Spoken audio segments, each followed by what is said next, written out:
Good afternoon, everyone. Welcome to another episode of Nick Files. I'm your host, Nick Muley. Just before we get started, first off, once again, I'd like to apologize once again for being a few minutes late because there were some additional changes that had to be fixed right literally at the last minute. And trust me, when I was putting these next slideshows together, I was literally working from the time I got home from work up until now, right before the show. And as a result, I had to basically I had to really take my time putting these slideshows together. So it was quite a struggle, but fortunately I have enough obviously for tonight's episode, although I only got rather limited time because normally I usually start the show around 4:30, but again, because of those reasons, again of getting these slideshows together, I had to push it back to 5 o'clock, which instead pushed me actually even 10 minutes later than expected. But one other announcement, because I do want to make this, I do want to make this as quickly as possible. I'm sure some of you guys have already seen it, but I am proud to announce I'm officially part of Network Number 9. 9, there we go. Which is a Taunted Network, which is owned by David Childers, who is, if you guys don't know him, he's a really good friend of mine. He's gone to a lot of different investigations, Paracons. He's been involved in a lot of stuff, and I just want to say, for starters, David, thank you so much for having me, for bringing my show on to your network. I'm really looking forward to seeing if this is going to be a show that can benefit its Haunted Network. So the only problem is I was unable to hook up to it. So what I'm actually doing right now while I'm speaking is sending this to the It's Haunted Network page, so that way at least they're aware that I'm actually online currently. So hang on just 1 second, and then we will get started immediately. While I'm doing this, let's say hello to Eric. What's up? Good to see you. Hello, Rita. Catherine Johnson, hello from Ireland. Hi, thank you for tuning in. Really appreciate it. And thank you for sharing. I appreciate that as well. So, while I'm finishing this up, obviously, I think some of you guys have remembered last week we are going to continue on our journey with Athens, Ohio. I got quite a couple of slideshows once again for tonight's episode because I'll tell you right now, I was really surprised by some of the locations that I was able to find. Some of them had little to no information whatsoever. Some of them literally just went right to the ghost stories. And trust me, again, I did all my research I could. And, sometimes there's only such limited info that you're able to really find in that kind of perspective. So hang on 1 second. Let me just finish this up.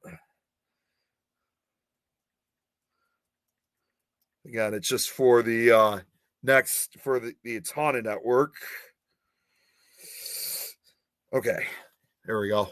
All right, so now among one of the things that we talked about last week's episode was we were talking at one point not only wrapping up with the Athens Mental Health Ridges, hospital, also known as the Ridges, but we also were talking a little bit about what makes Athens, Ohio such a very haunted town is the fact that there are 5 cemeteries that surround the entire perimeter, which when they're all connected, they form a pentagram right throughout the city of Athens, with the center or near center of being the Athens Mental Health Center. Now, if you guys didn't tune into last week, unfortunately, again, I was unable to really, again, find information, both historical and paranormal, for all 5 cemeteries. I was only able to cover 2 of them. Again, I continue doing my research to see what I could find, and I just could not find any other info. So I'm sorry that we won't be able to cover the other 3, but at least I had some info for 2 of the cemeteries. But I'm sure some of you guys are probably wondering, if a town like Athens, Ohio is surrounded by cemeteries that form a pentagram, is there anything literally, yes, we talked about the Ridges somewhere, kind of somewhat in the center, but are there any locations in particular that is literally right dead set in the center. Well, there actually is a location, and that's the first location we're going to cover for tonight. It's actually a dormitory, or a dormitory that's owned by Ohio University, and that's where we're going to get started. So give me 1 second here, and hang on 1 second. I always have to do this fun part. All right. Okay. Oh wait, damn it! One of the problems sometimes with this is that I always end up pressing invite when it should be presents. And when you're going through that, that can be even after all the times I've used this, it can be quite frustrating. Okay.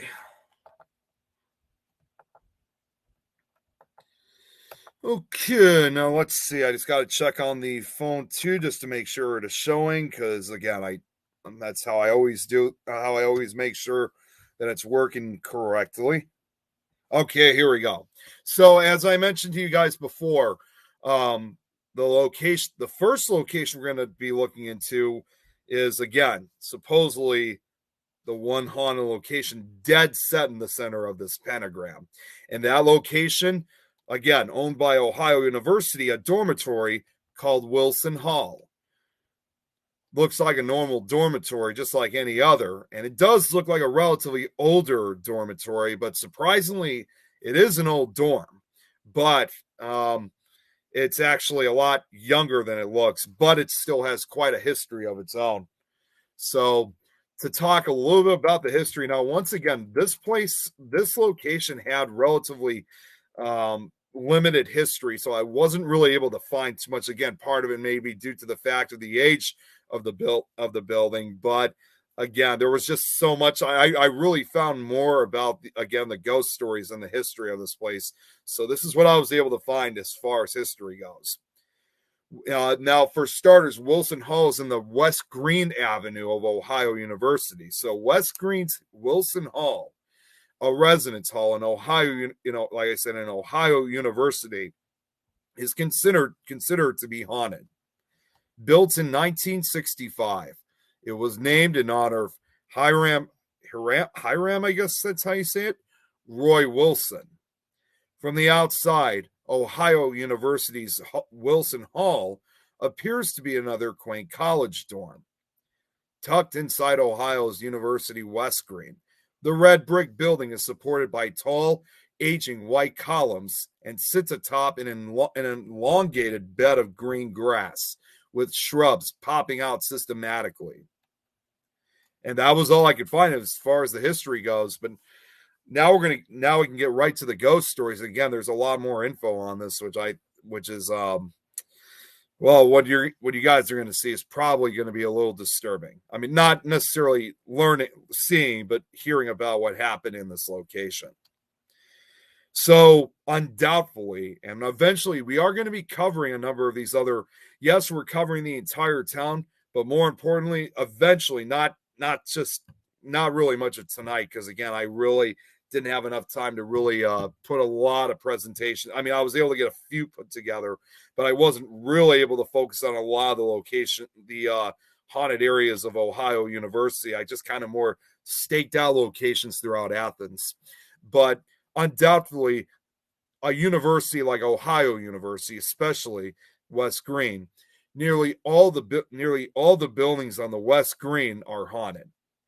This apparently is where the Indian burial grounds were located. Of course, Wilson Hall is no exception.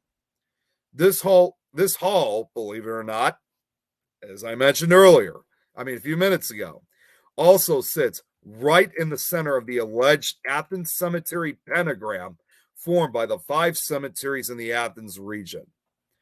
The haunting of Wilson Hall remains a mystery. It's also rumored that the dorm building sits atop a plot of graves, originally part of the Ridges cemetery grounds. So that's the other thing too. What makes this particular dorm, maybe not this particular dorm, but some of the other dorms that are said to be haunted, is that they seem to have some type of connection. They are some way connected to the Athens Mental Health Center, or the Ridges, which is probably not even that far away. I mean, considering this is all owned by the university, I'm sure that's probably, I don't know exactly how far they are from each other, but it has to be probably about a few hundred yards from each other. So I can kind of understand where there's kind of somewhat a connection between these locations. And you're going to see more of that connection as we get through this. This is, of course, if you guys remember before, the alleged pentagram that surrounds Athens. And right here in the center, dead set in the center, here you got, first off, the Athens Mental Health Center right here off to the side. A little bit off here to the north, you got Ohio University itself.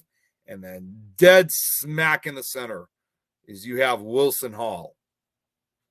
It's kind of weird to be kind of a coincidence to be right in the center of the pentagram. And of course, to give if I'm sure most of you guys know this already, but I'll still say it anyway. A pentagram is the ancient occult symbol. A pentagram is the ancient occult symbol of power and magic.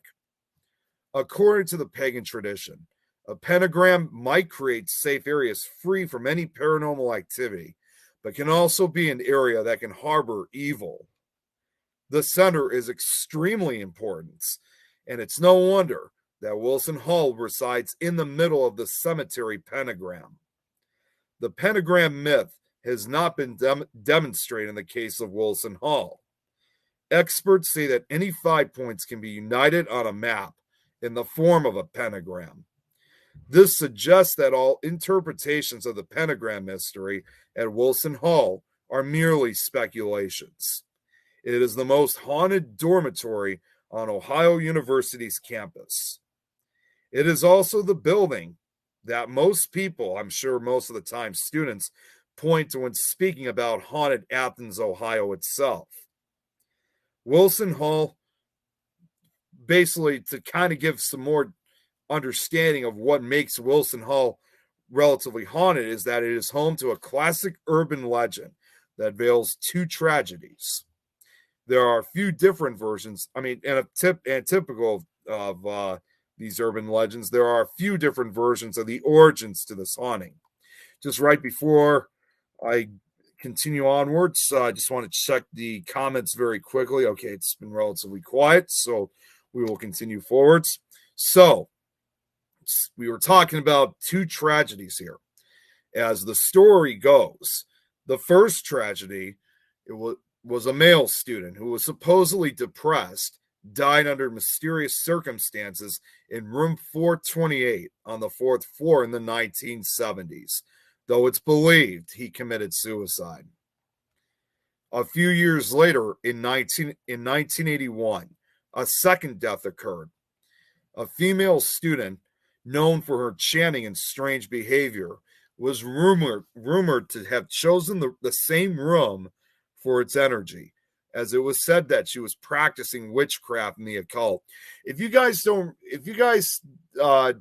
remember this, but this was this, along with the Ridges, as well as the cemeteries, briefly, were, I know it was about over 20 years ago, but fortunately, you could watch this still on YouTube. But if you guys remember the show Scariest Places on Earth, the first episode was on these particular locations, and right near the end of the episode is where they went to Wilson Hall, which, as far as I know, was the only paranormal show that I ever know of that ever did some type of not necessarily investigation, but a kind of tour going into Wilson Hall itself. There hasn't really been anything else, any other shows that have really got to really investigate this location, which again, you'll see a little bit more why.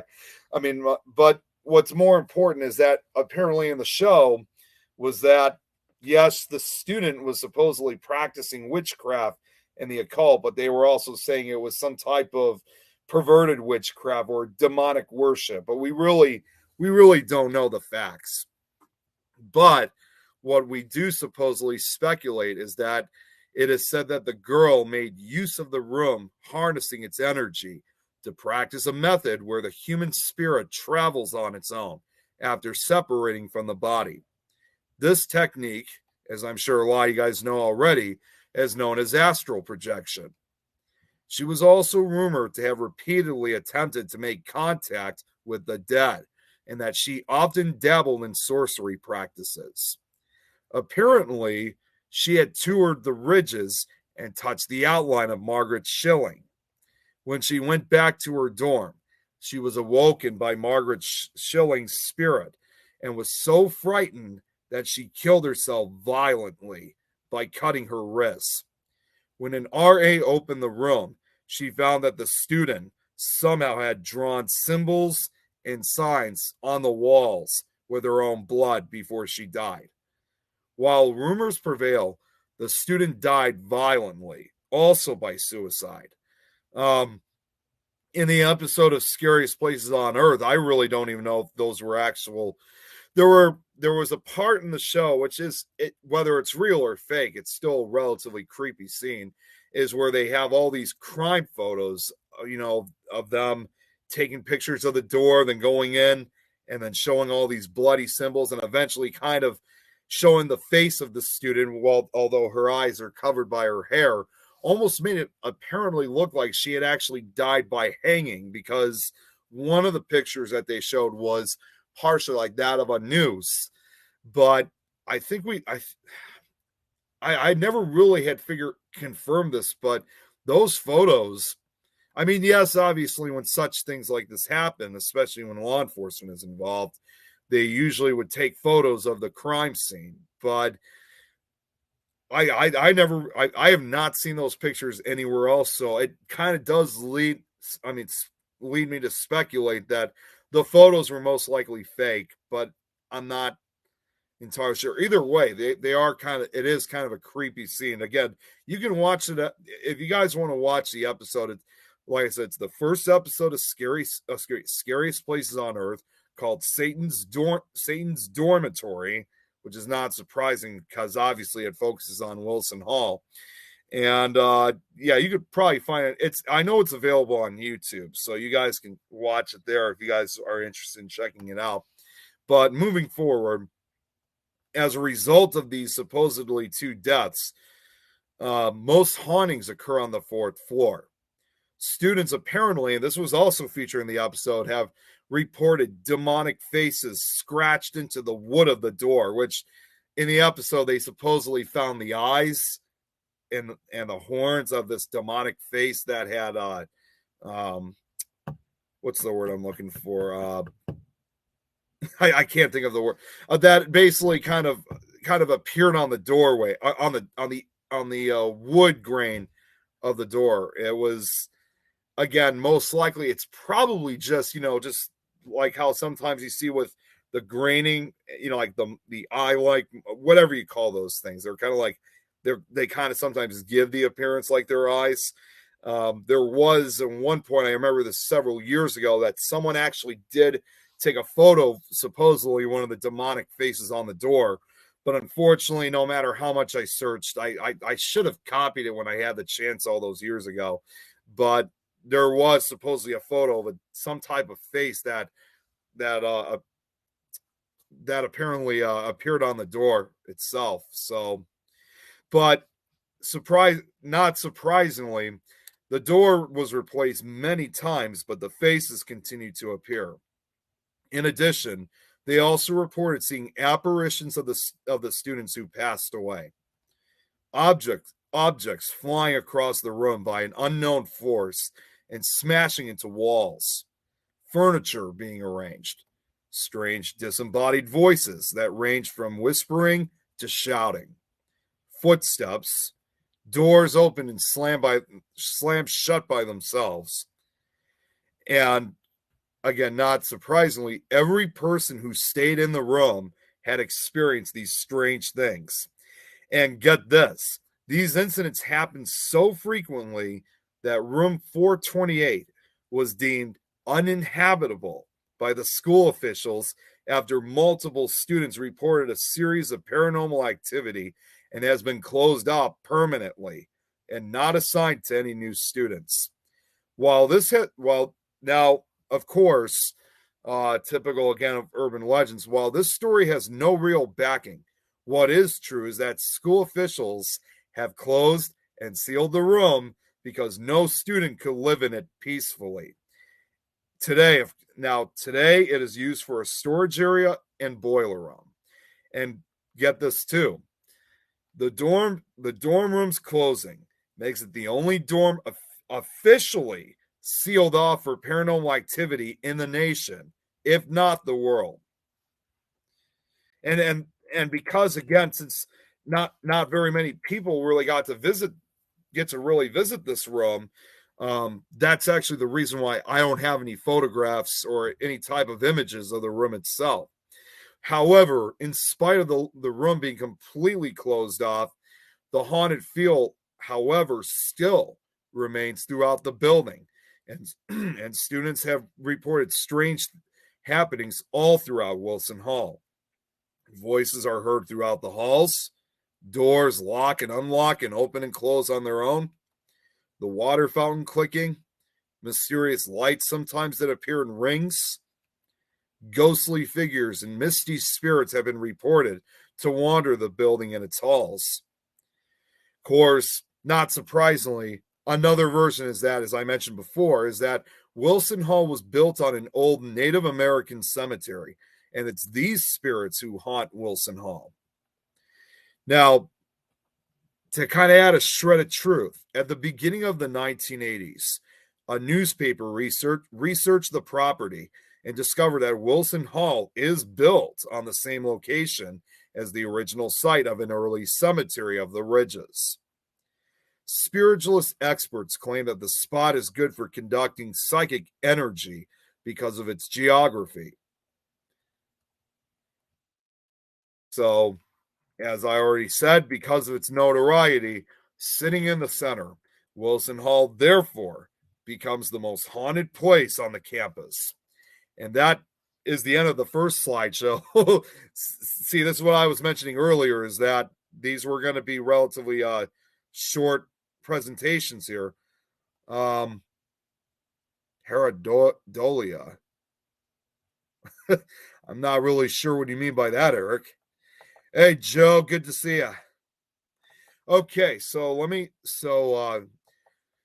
yeah, like I said, these slideshows are going to be relatively shorter than the average. But again, this is the reason why I was going through. I had to basically create a couple of these slideshows so that way it could last throughout the hour. So give me 1 second here so I can get the next slideshow working, because I already do have, well, not working, but I already have it ready to go. So give me 1 second here so I can put this together. Well, not put it together, but just get it ready for the just, you know what I mean. Okay, here we go. Give me just another second here. Now, like I said, I would have actually done more focusing on some of the other haunted dorms of Ohio University, but again, I just didn't really have enough time. So Pickle Tom's in the house. Okay, so now on to the next location. Hello, Penny. All right. Oh, okay. I see what you're saying now. Okay, pareidolia, seeing face is an object. Temple of Phoenix, is that not sure. Is that you, Rosie? All I can see is just I know it's Temple of Phoenix Rising Entertainment, but I don't know exactly not sure exactly who that is. So, but I'm betting it's Rosie. All right.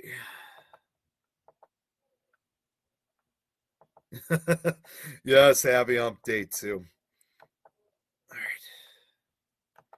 All right. So on to the next one. All right, let me just check the phone as usual because I just want to make sure that it's operating correctly.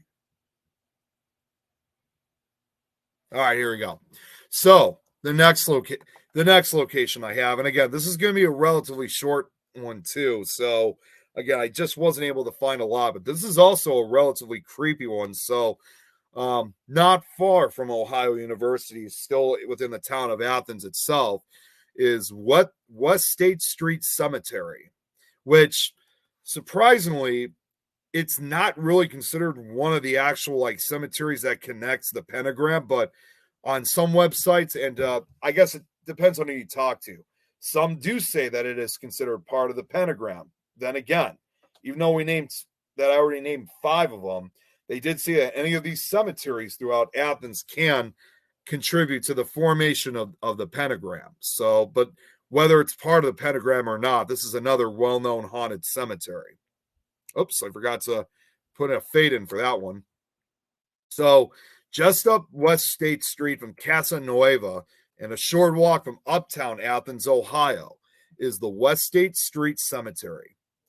Due to the long history of the town, it's no secret that there are graves there dating back to the 1800s. Many of these graves belong to soldiers that fought in the Civil War, including both the Athens residents who joined the army or those who fought and lost their lives in a battle just north of the city. Located to housing for the Ohio University, the first burial in the cemetery dates back to 1806.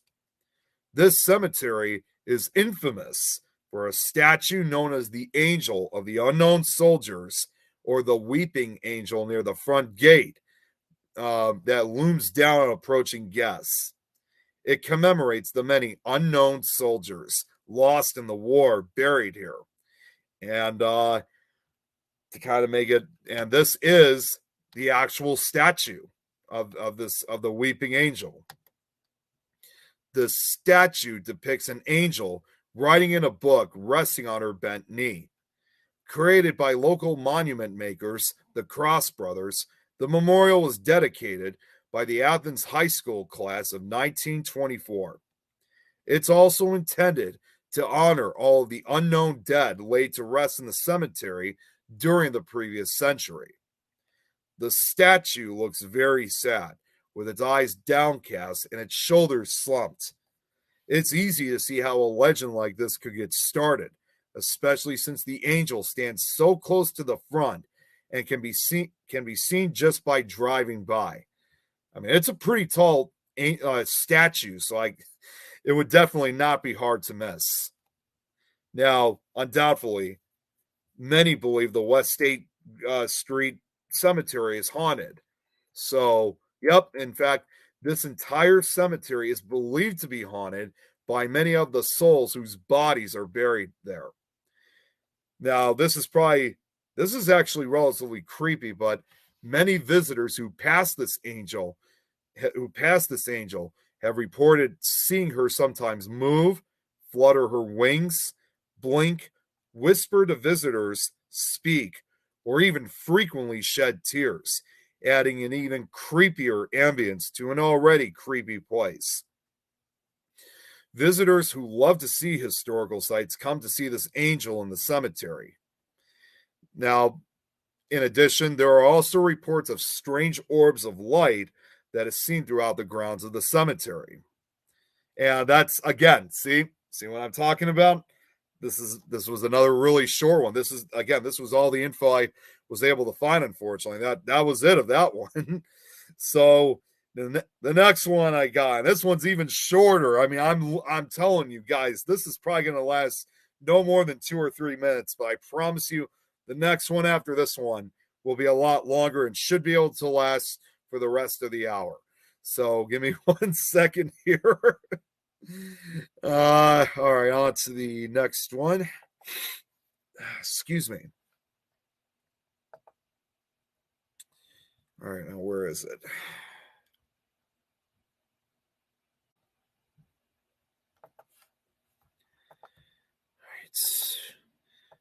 Okay, I think I have the next one. I mean, even just looking at this right now, it's literally just like. Actually, I think it will not.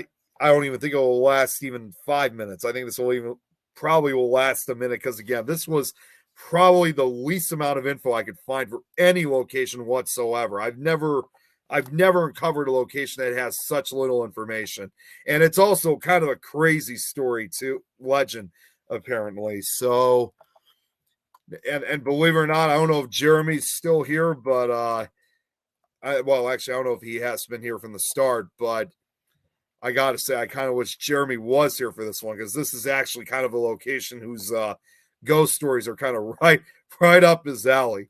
So the next one I got here.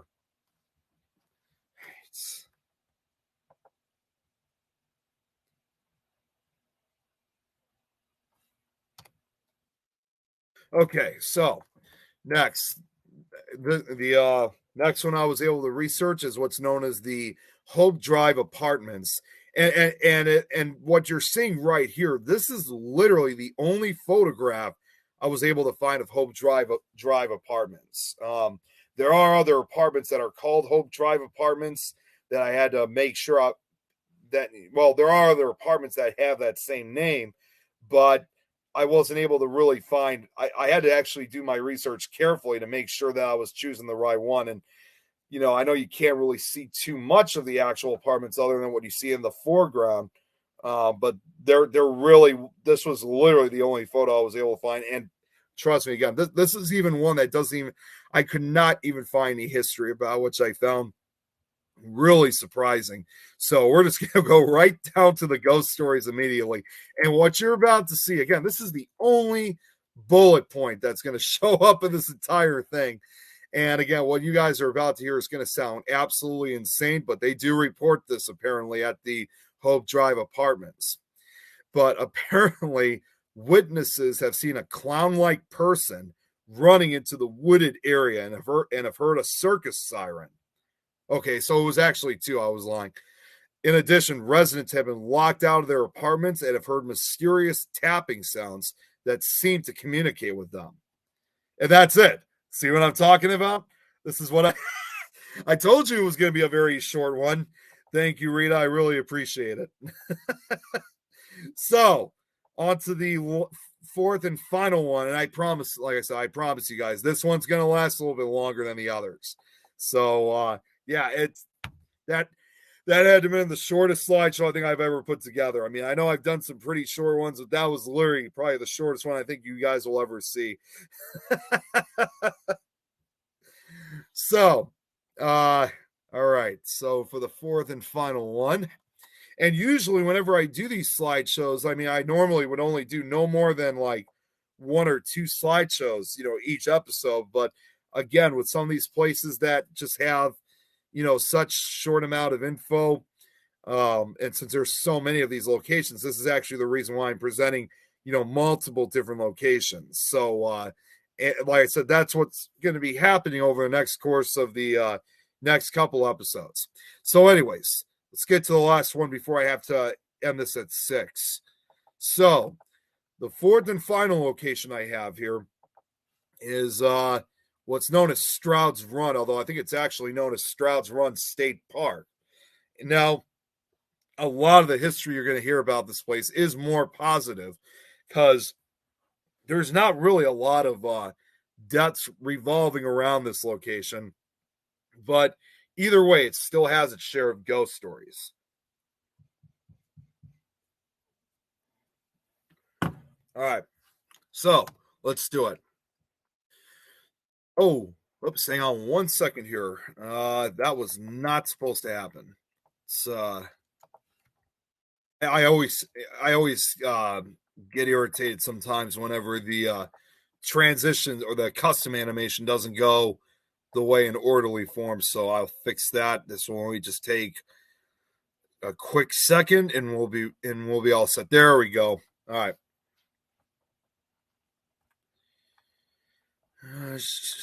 Okay, where is? Okay, here we go.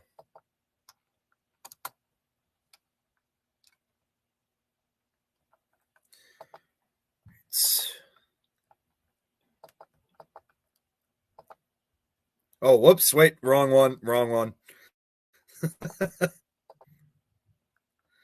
Let's try that again.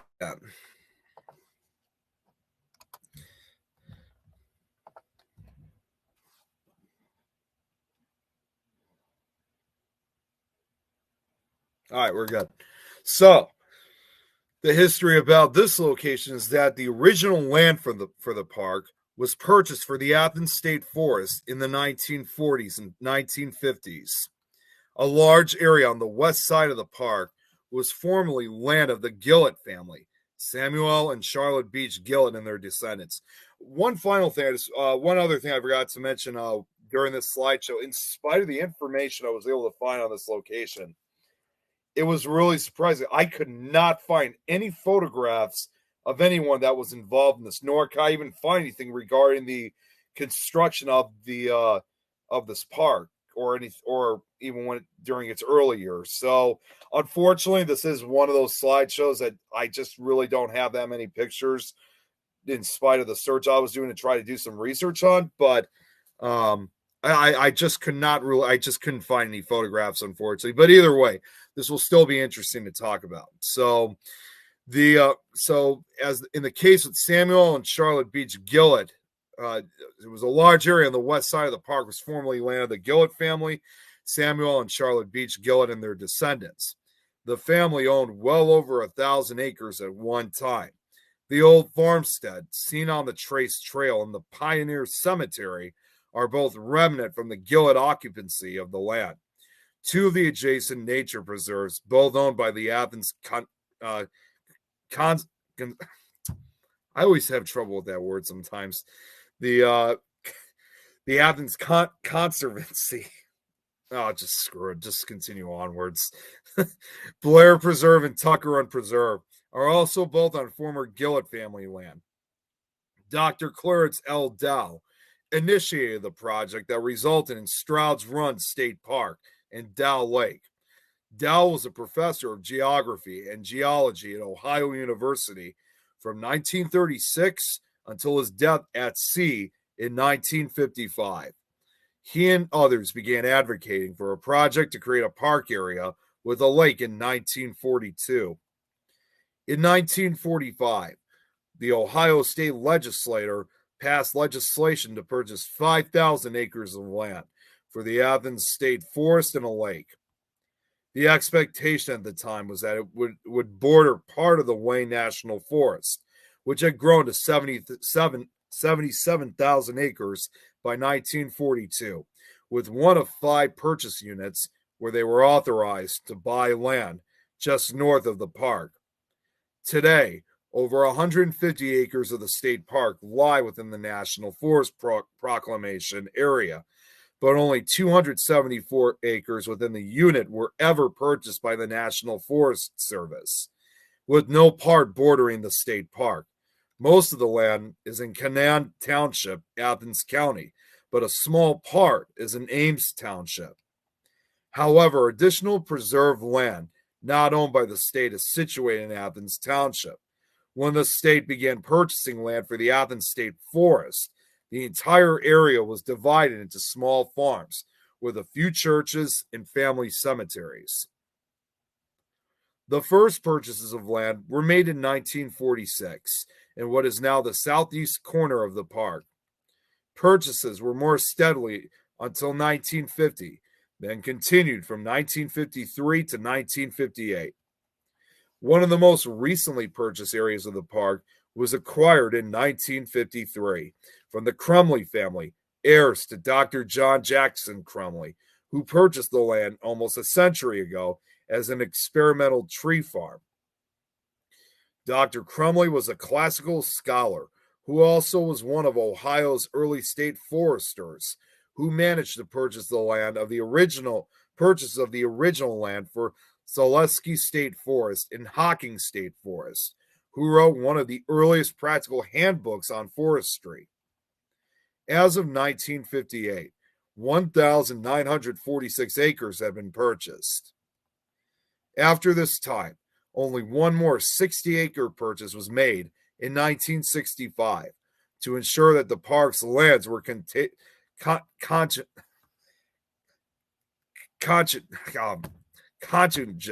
Damn it. This connected the Crumley Tract on the western end of the park to the rest of the lands. Since then, further purchases have been made by the city of Athens, Athens County, and the Athens Conservancy, resulting in another 434 acres of protected land. In the 1950s, tree plantings were made to reforest old farm fields and pasture. These plantings were mostly white pine, but also included many red pine, some Scotch, pitch and shortleaf pine, some tamarack, and some bald cypress. The red pine and the Scotch pine have mostly died out, while the tamarack has disappeared. The state accepted the first bids of the Dow Lake Dam construction in 1955, but work did not begin until 1957. The dam and other lake construction were completed in 1960, at which point the land became Stroud's Run State Park in its entirety. The lake opened in 1961, but was not dedicated until 1962. The beach was built in 1967. Improvements made of the park included a boat ramp, a campground, a swimming beach, and 3 open air shelters. A large part of the upper east side of the park was owned, excuse me, I was checking the time, was owned by the Cone family, last owned by Charles Cone and Lucille Gillett Cone, a descendant of Samuel Gillett, interestingly enough. Adjacent to the Cone farm was a large one-room schoolhouse that was dismantled when the lake was built. Some of the materials from the schoolhouse were then used to construct the Stroud's Run Community Church, just up the road from the park, as well as a new barn for Charles Cone, who lost his previous one to the park's construction.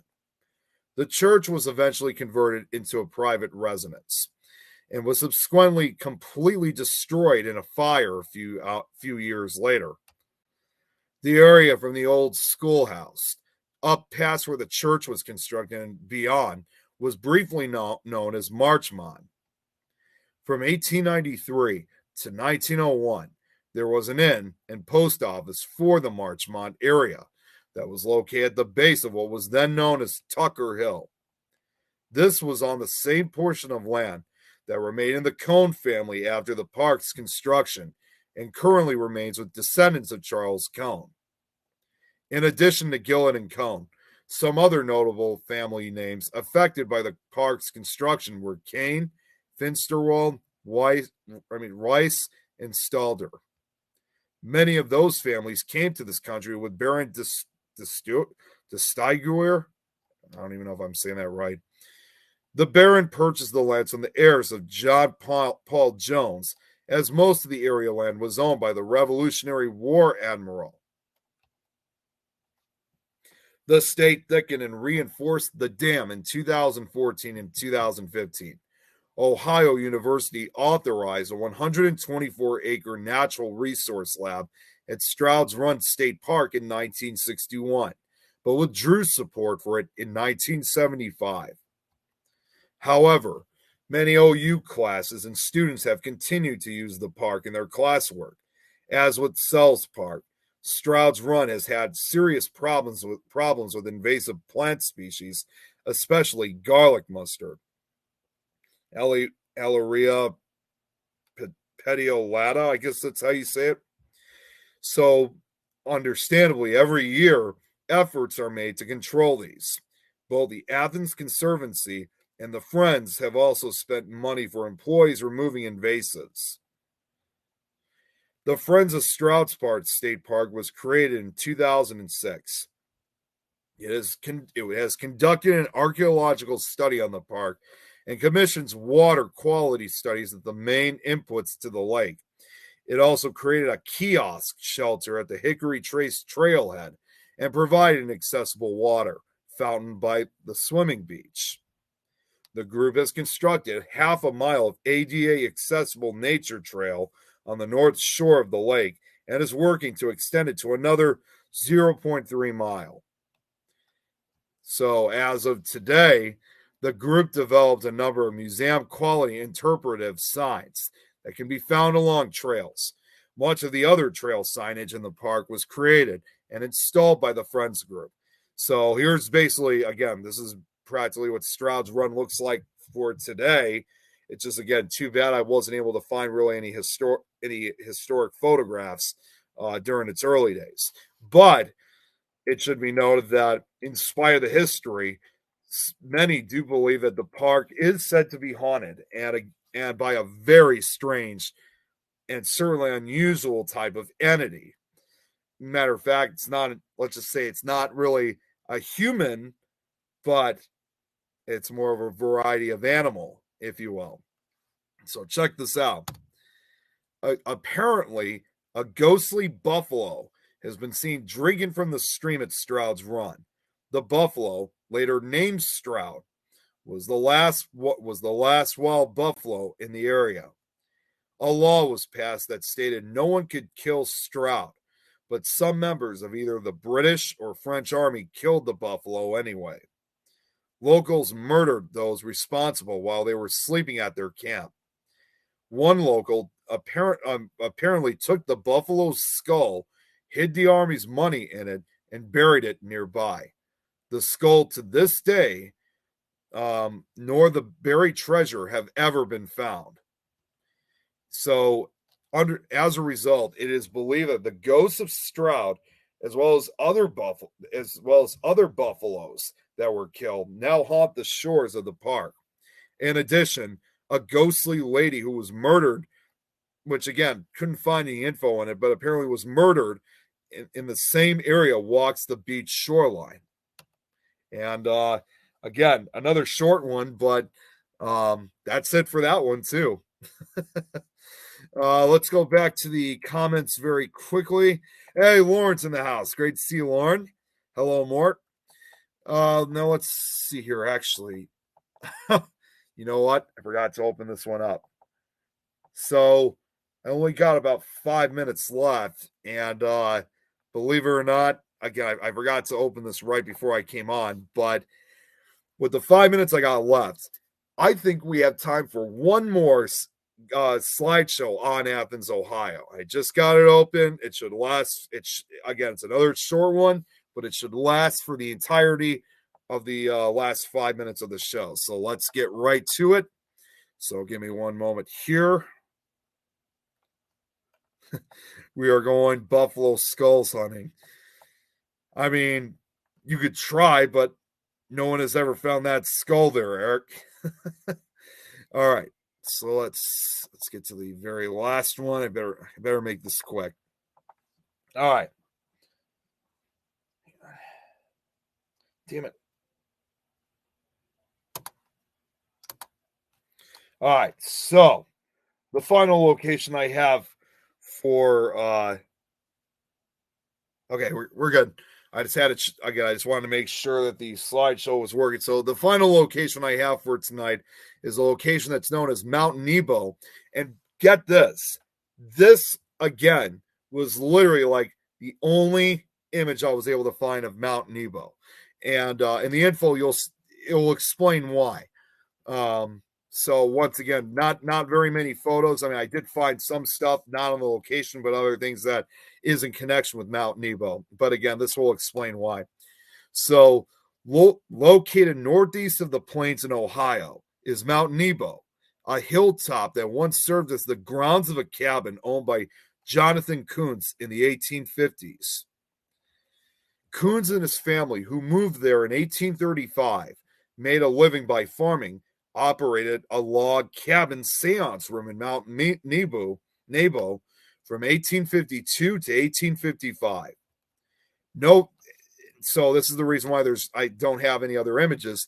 No photos of Mount Nebo are known to exist, though modern day maps, like the one you guys just saw, place it near the intersection of Sand Ridge and Mill Creek roads in Dover Township, north of Athens. Curious people have traveled to Athens County to test the supernatural for more than 160 years, predating the Civil War. Jonathan and Abigail Coons' family was the first to hold public seances in 1852 inside their spirit room, which operated until 1858. Spiritualists and skeptics travel from all over early America to witness the family of mediums and their talents. Excuse me. The story goes that upon arriving there, the Coons family began to experience strange phenomena such as paranormal activity and other worldly sensations. At first, just locals attended, but soon people across the country were flocking to witness this spiritual experience. Though the practice was accused of being linked to devil worship, research shows Coons to be a religious man. One book describes him as a strong Christian who disagreed with many institutions of Christianity at the time, and he believed his communication with spirits further affirmed one's belief in heaven. The family quickly became acclaimed spiritualists in the area, with many traveling far in order to experience their seances and commune with the dead in their spirit room. As for the seances, Coons would welcome guests into his home and treat them to a song on his fiddle before blowing out a candle, dimming the setting to pitch black. This photo right here apparently was, I guess they called it like a spirit machine. This was apparently one of their devices that they try to use to communicate with the dead. So as far as I'm concerned, kind of similar to what we have today, all the devices and equipment we have. This was, as far as I know, probably their first attempt of really creating a type of device to communicate with the spirit world. So it's I don't know if it actually truly worked. Again, I wasn't really able to have a lot of time to really research into the machine, but I'll see what else I could find about it and see if it really was a success. But there was some stuff that did later turn out to be fabricated.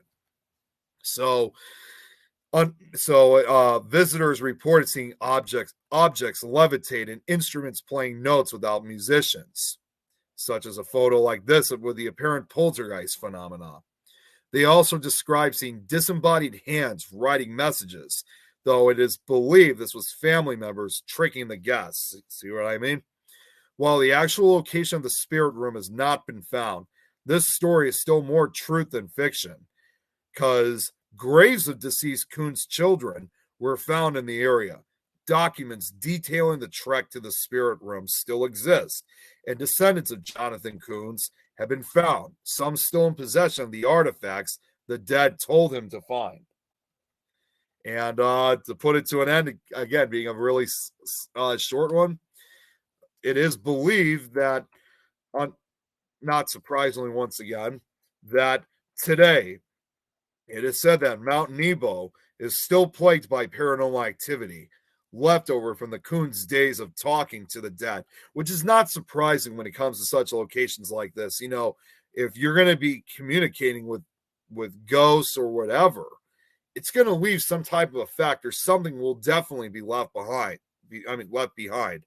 You know, the Coons family may be all dead by now, but that has not eliminated whatever they may have conjured or communicated. And you know, if one has ever defined it, you know that whatever they communicated with is probably still in that area to this day. So that's it for that one. This is probably, I gotta admit, as short as some of these slideshows were, this is undoubtedly the most slideshows I've shown in a single episode so far. I thought I had only 5 slideshows. I mean, I'm sure as time goes by, you know, there'll probably be a bigger number will take its place, but this was definitely the most that I've shown so far in these slideshows. So, I mean, this episode. So let's see here. No, the moon story. I think there might have, come to think of it now, Eric, I think there actually was a movie that was made about the Coons family. I mean, there have been several other movies that have been made, both fictional and true, you know, involving families either during the mid to late 19th or early 20th century that apparently conducted seances or some type of investigations, you know, involving the paranormal.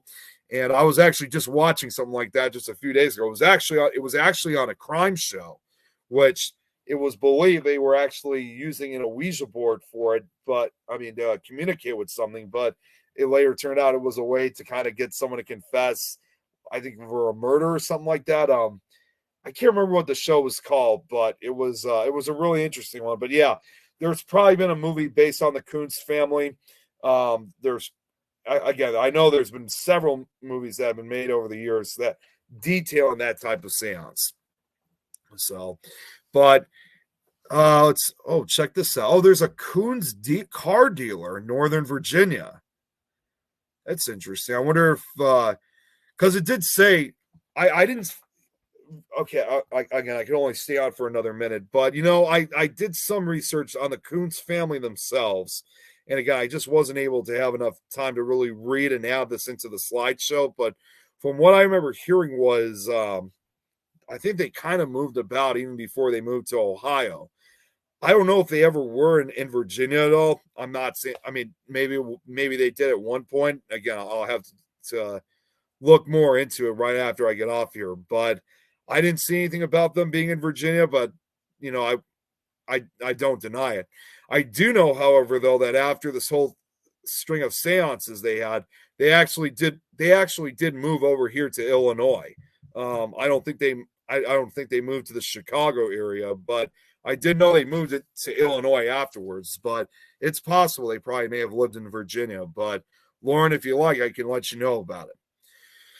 But anyways, unfortunately, I got to get off here because I know one of the other networks has a show right after me. Again, I know I started a little bit later than usual. I know I didn't go on as long, but again, we show quite the amount of slideshows for tonight. So, you know, as usual, just before I get off, as I always say, I like to thank everyone for coming on and watching because, like I said, I don't just do this for myself. I do it for you guys, and the more views. And of course, once again, I also want to thank David Childers for letting me bring my show onto his network. So, like I said, I not only do this for myself, but I do it for you guys. Again, I really appreciate the support. I appreciate all the views. It's called Kunz Toyota. Interesting. I'll have to look. I'll have to look into that more. That's interesting. But yeah, thank you guys all so much. I know we're going to be back on tomorrow. Lois, Rosie, and I went to the Grave and Back tomorrow afternoon. I don't remember what we were going to be talking about, but I think it was going to be a relatively interesting topic. And tomorrow night on Supernatural Talk, I think it's just open mic again, although I'll probably be talking some details of my investigation at Robinson Woods. That was quite an interesting investigation and quite a dangerous one as well. So I'll give more details. And then I believe we're also going to be on with the Frighteners on Fridays. So either way, got a lot coming up. Looking forward to it. Again, thank you all so much for your support and viewership. And I know I'll see some of you guys tomorrow on Friday to the Grave and Back Supernatural Talk and the Frighteners.